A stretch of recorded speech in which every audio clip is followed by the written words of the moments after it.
respected Raghunandan Raoji, respected Praveen Raoji, respected Dr. Avasthi ji, today my co-awardee and Managing Director IFCO, respected members of jury. I can't take all the names, there are so many dignitaries today here. So all the dignitaries and colleagues from industry, colleagues from Sulphur Mills family, ladies and gentlemen. First of all, I would like to thank Dr. Avasthi. When I heard 70,000 crores and the numbers, 55 million farmers, these are unbelievable numbers, and he has played a significant role in building this. I was thinking of huge numbers, so I said mammoth or massive or humongous enterprise, what we call it IFCO.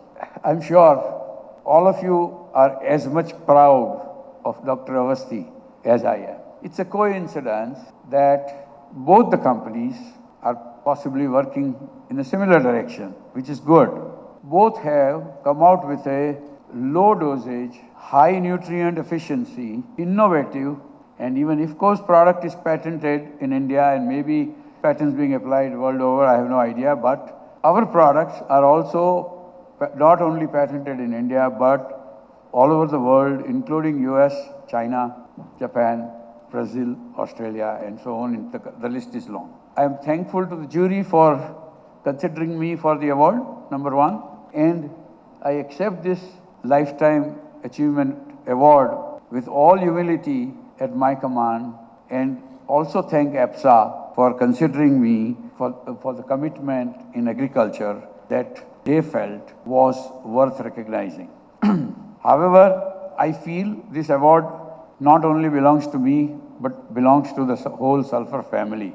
To all my colleagues like Suketu Doshi, who was here on the stage, Dr. Ramdas, Dr. Balan, and the list is long, so I will not be able to go through it, but all the 1,800 employees of Sulphur Mills are the recipient of this award.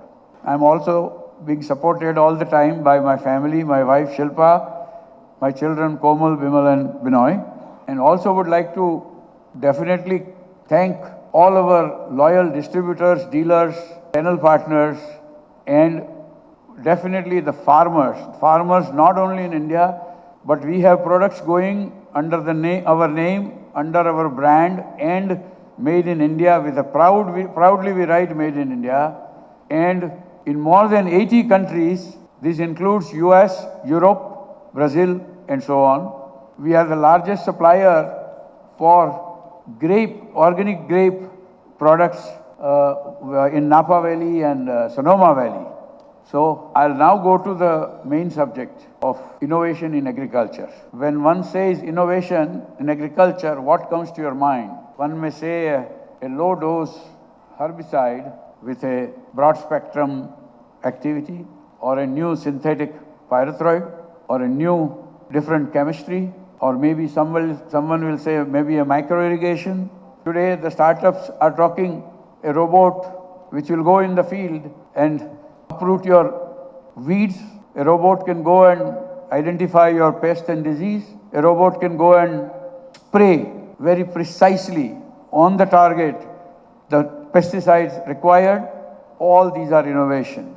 Someone will say drones, and someone will say specialized tractors for suiting the Indian farm conditions or a small farm conditions. All true, but we chose in 90s, realizing that we don't have the means in those days to invent a new molecule. So we said, let's do something different.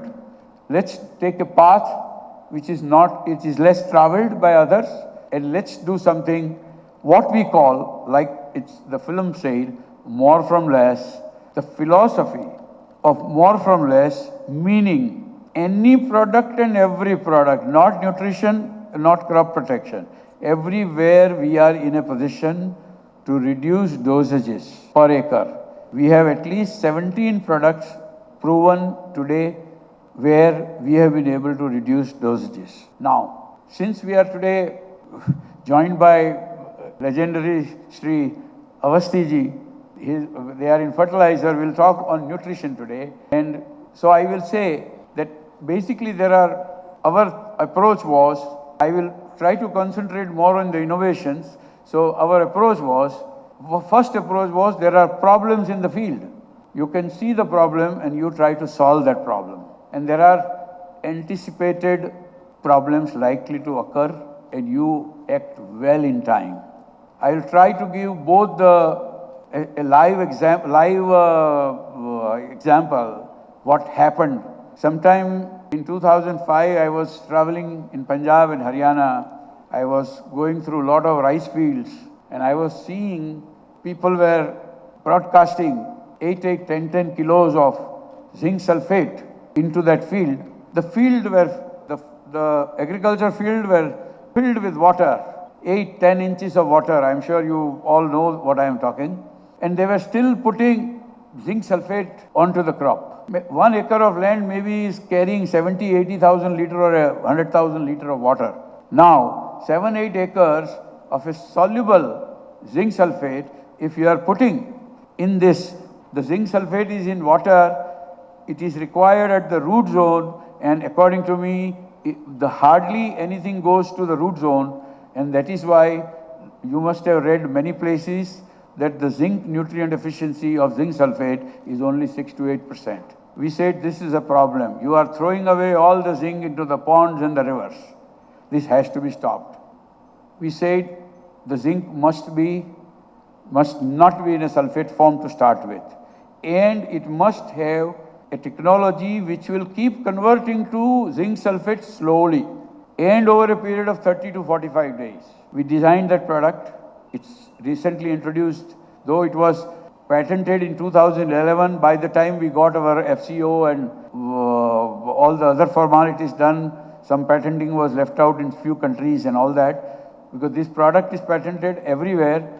And I want to also tell you, the International Zinc from US, the president of the International Zinc Association we came to know that this type of technology has been developed, and he came to our office through the Indian Zinc Association office. And he said, I am surprised, for 50 years we have been using zinc sulfate. Dr. Awasthi ji also mentioned coming out with nano zinc. This is also almost a nano zinc product with sulfur, along with it, sulfur working as a mild sulfuric acid to convert it into zinc sulfate. And it is what we have named it as ORT technologies, that is optimum release technology. So this is something what you see in the field and you try to solve it. The second one is you anticipate a technology. In the year 2003, I think Government of India announced an act called Desulfurization Act. That means from all the crude oil or petrol and diesel, the sulfur content has to be made to minimum 50 ppm or something like that. Earlier, the 2% or 1.5% sulfur in the crude, believe me or not, 3 million tons of sulfur was going into the atmosphere through our cars, exhaust, trucks.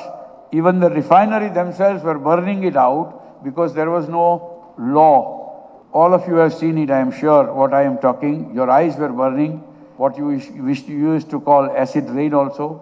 And this was all coming onto the ground free of cost to the citizens. Once a Desulfurization Act comes, we realized that slowly the sulfur will not come down and you will need it to replace it by a product or whatever you would like to call it. And however, the product has to be such. In the old days, I was in Italy many years ago where they were putting 100 kilos of elemental sulfur into the soil. And after 6 months, if you dig the soil, so the sulfur is almost lying there. Similarly, there are other products available which are not available immediately, because when you plant the crop, the nutrition is required, right? So we thought that the product must be immediately converted to sulfate, not all of it, but slowly and over a period of 4-5 weeks or so. So that is when Fertis took birth. We patented it again in India and all over the world. So this gives you a little idea on both the technologies. Rather than talking on innovation, what should be done, I am already saying these are some of the ways one can do innovations. I would also like to Take a small example. When I met Dr. Rajak, he was the plant protection advisor to Government of India. I'm talking 1995. Many of you would know him or at least heard of him. And he said that, I understand you have brought some technology, you have developed some technology. We would like you to demonstrate, show us. So we said, okay, we'll try to show you as much live as possible. And he said there'll be about 75 industries 75 people of industry will be there, and about 75 people of the Central Insecticide Board. And this was a technology, of course, started with a pesticide. And when I demonstrated this technology to the what we called CIL Faridabad hall or auditorium, people were shocked that how can you make a product 100% dispersible and 100% suspendable. I said, this is the problem we are facing in India. I can see Mr. Kaundinya here. I can see a couple of other people who will understand what I am saying. A wettable powder used to settle down in half an hour.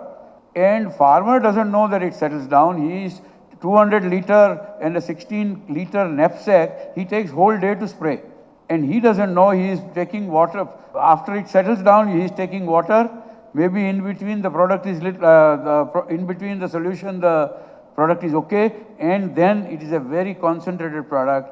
They sometimes get phytotoxicity and all. So we developed a product which would remain in suspension for 24 hours. The 24 hours was that in case a farmer leaves half the drum sprayed today and half the drum he'll spray tomorrow morning, it will be almost 24 hours.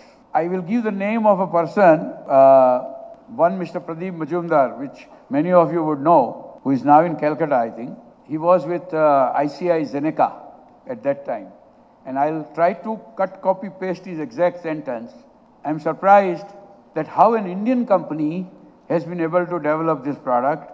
This type of product ought to have been brought by a multinational. At that time, I think Mr. Kaundinya was with Cyanamide, if I remember right. And, but this was the comment that the whole industry knows. Friends, I don't know how much time I have, Raj. I hope I am not overshooting. But we developed various technologies on micro-emulsions, micro-encapsulations of different type, delayed release, quick and delayed release, sustained release. Many different technologies are there. Certain molecule to do the release immediately, certain molecule to release after 10 days or whatever as the requirement may be. And then we converged couple of nutrition product and a couple of pesticides in one formulation. The biggest problem I faced, not that I am complaining, but the Central Insecticide Board, to grant registration, they say this type of product doesn't exist anywhere. I said, that's exactly why we want it. He says, no, it's not there in India, it's not there anywhere. I said, yes, correct. But that's why we want it.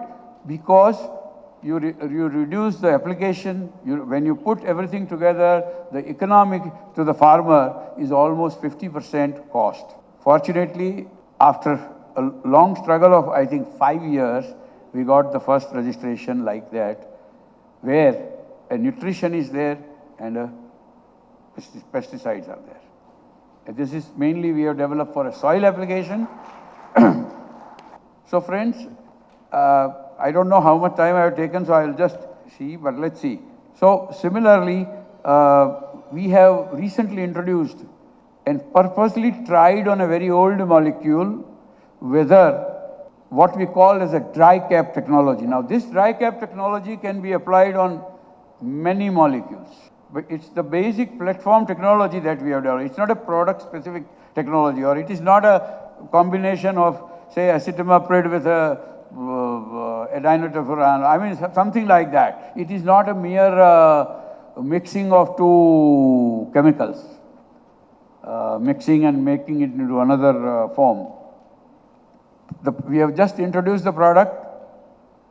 The results are fantastic, which is not available to, those results are not there in the conventional formulation. So friends, my subject was innovation in agriculture, so that's what I believe. There is a I would like all of you to get excited and get inspired that everybody should do innovation. That's the only way the country can really progress well.